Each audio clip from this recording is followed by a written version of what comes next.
नमस्कार विद्यार्थी मित्रांनो, राष्ट्रांत विद्यानिकेतन प्राथमिक शाळा उमरखेड इयत्ता 6वी, विषय इतिहास नागरिकशास्त्र, घटक 6वा जनपदे आणि महाजनपदे. आपण मागच्या व्हिडिओमध्ये जनपदे, महाजनपदे आणि नंतर मगध साम्राज्याचा उदय. आता आपल्याला या पाठामध्ये, या घटकामध्ये मगध साम्राज्याचे नंदराज्य, मगध साम्राज्याचे नंदराजे हा भाग पाहायचा आहे. इसवी सन पूर्व 364 ते इसवी सन पूर्व 324 या काळात मगध साम्राज्यावर नंदराजाची सत्ता होती. एका मोठ्या साम्राज्याला आवश्यक अशी शासनव्यवस्था नंदराजांनी निर्माण केली. पायदळ, घोडदळ, रथदळ आणि हत्तीदळ असे चतुरंग सैन्य त्यांच्या पदरी होते. त्यांनी वजनमापांची प्रमाणित पद्धत सुरू केली. नंद घराण्याच्या शेवटच्या राजाचे नाव धनानंद असे होते. त्याच्या काळापर्यंत मगध साम्राज्याचा विस्तार पश्चिमेकडे पंजाबपर्यंत झाला होता. धनानंदाच्या कारकिर्दीत चंद्रगुप्त मौर्य या महत्वाकांक्षी तरुणाने पाटलीपुत्र जिंकून घेतले, नंद राजवटीचा शेवट केला आणि मौर्य साम्राज्याचा पाया घातला. पुढील पाठात आपल्याला मौर्य साम्राज्याच्या उदयाच्या काळात भारताच्या वायव्य आणि पश्चिम भागावर झालेली परकीय आक्रमणे यांची माहिती करून घेऊया. लक्ष द्या, मगध साम्राज्याचे नंदराजे. इसवी सन हा जो काळ आहे, इसवी सन पूर्व 364 ते इसवी सन पूर्व 324 या काळात मगध साम्राज्यावर नंदराजाची सत्ता होती. एका मोठ्या साम्राज्याला आवश्यक अशी शासन व्यवस्था, मोठं साम्राज्य जसं असते त्याला जसं शासन व्यवस्था असायला पाहिजे तशा प्रकारची शासन व्यवस्था नंदराजांनी त्यावेळेस निर्माण केली होती. त्यामध्ये पायदळ, घोडदळ, रथदळ आणि हत्तीदळ असे चतुरंग सैन्य त्यांच्या पदरी होते. त्यांच्याजवळ पायदळ सैन्य, घोडदळ, रथदळ आणि हत्तीदळ अशा प्रकारचे सैन्य, चतुरंग सैन्य त्यांच्याजवळ होते. त्यांनी त्यावेळेस वजनमापांची प्रमाणित पद्धत सुरू केली. नंद घराण्याच्या शेवटचा जो राजा होता त्याचं नाव होतं धनानंद. नंद घराण्याच्या शेवटच्या राजाचे नाव काय होते? धनानंद होते. त्यांच्या काळापर्यंत मगध साम्राज्याचा विस्तार पश्चिमेकडे पंजाबपर्यंत झाला होता. जोपर्यंत धनानंद होते तर त्यांच्या काळात मगध साम्राज्याचा विस्तार हा पश्चिमेकडे पासून तर पंजाबपर्यंत झाला होता. धनानंदाच्या कारकिर्दीत चंद्रगुप्त मौर्य या महत्वाकांक्षी तरुणाने पाटलीपुत्र जिंकून घेतले आणि मग नंद राजवटीचा शेवट केला आणि मौर्य साम्राज्याचा पाया घातला. म्हणजे त्यावेळेसपासून मग मौर्य साम्राज्याला सुरुवात झाली. अशा प्रकारे मग हे जे मगध साम्राज्य होते ते संपले आणि मौर्य साम्राज्याला सुरुवात झाली. त्यांनी मौर्य साम्राज्याच्या उदयाच्या काळात भारताच्या वायव्य आणि पश्चिम भागावर असलेले परकीय आक्रमणे यांची आपण माहिती करून घेऊ. तसेच मौर्य साम्राज्याची सविस्तर माहिती करून घेऊ. आता पान नंबर 28 वर बघा, खाली माहीत आहे का तुम्हाला 16 महाजनपदांची प्राचीन व आधुनिक नावे. 16 जे महाजनपद आहे त्यांची प्राचीन आणि आधुनिक नावे पहा.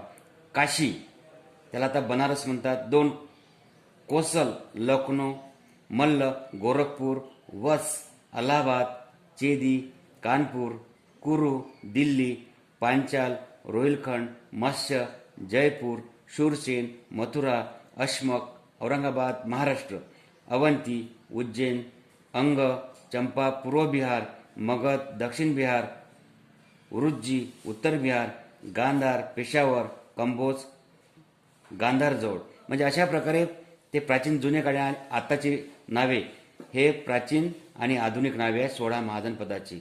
अशा प्रकारे हा जो आपला जनपदे आणि महाजनपदे हा पाठ इथे संपलेला आहे. याच्यावरील स्वाध्याय जो आहे पान नंबर 29 वर तो तुम्हाला आपल्या वहीत सोडवायचा आहे. ठीक आहे विद्यार्थी मित्रांनो. नमस्कार विद्यार्थी मित्रांनो, राष्ट्रांत विद्यानिकेतन प्राथमिक शाळा उमरखेड इयत्ता 6वी, विषय इतिहास नागरिकशास्त्र, घटक 6वा जनपदे आणि महाजनपदे. आपण मागच्या व्हिडिओमध्ये जनपदे, महाजनपदे आणि नंतर मगध साम्राज्याचा उदय आता आपल्याला या पठामध्ये या घटकामध्ये मगध साम्राज्याचे नंद राज्य, मगध साम्राज्याचे नंद राज्य हा भाग पाहायचा आहे. इसवी सन पूर्व 364 ते इसवी सन पूर्व 324 या काळात मगध साम्राज्यावर नंद राजाची सत्ता होती. एका मोठ्या साम्राज्याला आवश्यक अशी शासनव्यवस्था नंद राजांनी निर्माण केली. पायदळ, घोडदळ, रथदळ आणि हत्तीदळ असे चतुरंग सैन्य त्यांच्या पदरी होते. त्यांनी वजनमापांची प्रमाणित पद्धत सुरू केली. नंद घराण्याच्या शेवटच्या राजाचे नाव धनानंद असे होते. त्याच्या काळापर्यंत मगध साम्राज्याचा विस्तार पश्चिमेकडे पंजाबपर्यंत झाला होता. धनानंदाच्या कारकिर्दीत चंद्रगुप्त मौर्य या महत्वाकांक्षी तरुणाने पाटलीपुत्र जिंकून घेतले, नंद राजवटीचा शेवट केला आणि मौर्य साम्राज्याचा पाया घातला. पुढील पाठात आपल्याला मौर्य साम्राज्याच्या उदयाच्या काळात भारताच्या वायव्य आणि पश्चिम भागावर झालेली परकीय आक्रमणे यांची माहिती करून घेऊया. लक्ष द्या, मगध साम्राज्याचे नंद राजे. इसवी सन हा जो काळ आहे, इसवी सन पूर्व 364 ते इसवी सन पूर्व 324 या काळात मगध साम्राज्यावर नंद राजाची सत्ता होती. एका मोठ्या साम्राज्याला आवश्यक अशी शासन व्यवस्था, मोठं साम्राज्य जसं असते त्याला जसं शासन व्यवस्था असायला पाहिजे तशा प्रकारची शासन व्यवस्था नंद राजांनी त्यावेळेस निर्माण केली होती. त्यामध्ये पायदळ, घोडदळ, रथदळ आणि हत्तीदळ असे चतुरंग सैन्य त्यांच्या पदरी होते. त्यांच्याजवळ पायदळ सैन्य, घोडदळ, रथदळ आणि हत्तीदळ अशा प्रकारचे सैन्य, चतुरंग सैन्य त्यांच्याजवळ होते. त्यांनी त्यावेळेस वजनमापांची प्रमाणित पद्धत सुरू केली.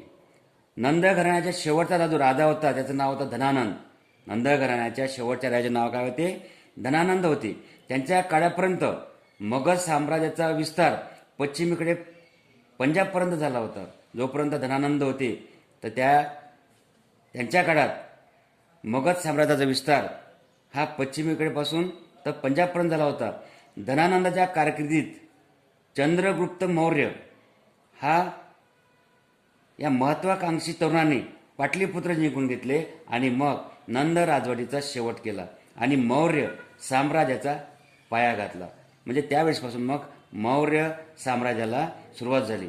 अशा प्रकारे मग हे जे मगध साम्राज्य होते ते संपले आणि मौर्य साम्राज्याला सुरुवात झाली. त्यांनी मौर्य साम्राज्याच्या उदयाच्या काळात भारताच्या वायव्य आणि पश्चिम भागावर असलेले परकीय आक्रमणे यांची आपण माहिती करून घेऊ. तसेच मौर्य साम्राज्याची सविस्तर माहिती करून घेऊ. आता पान नंबर 28 वर बघा, खाली माहीत आहे का तुम्हाला 16 महाजन पदांची प्राचीन व आधुनिक नावे. 16 जे महाजन पद आहे त्यांची प्राचीन आणि आधुनिक नावे पहा. काशी, त्याला आता बनारस म्हणतात. 2 कोसल, लखनौ, मल्ल, गोरखपूर, वस, अलाहाबाद, चेदी, कानपूर, कुरू, दिल्ली, पांचाल, रोहिलखंड, मत्स्य, जयपूर, शूरसेन, मथुरा, अशमक, औरंगाबाद महाराष्ट्र, अवंती, उज्जैन, अंग, चंपा पूर्व बिहार, मगध दक्षिण बिहार, उरुज्जी उत्तर बिहार, गांधार, पेशावर, कंबोज, गांधारजवळ. म्हणजे अशा प्रकारे ते प्राचीन जुने काळे आणि आताची नावे हे प्राचीन आणि आधुनिक नावे आहे 16 महाजन पदाची.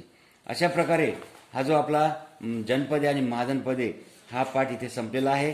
याच्यावरील स्वाध्याय जो आहे पान नंबर 29 वर तो तुम्हाला आपल्या वहीत सोडवायचा आहे. ठीक आहे विद्यार्थी मित्रांनो.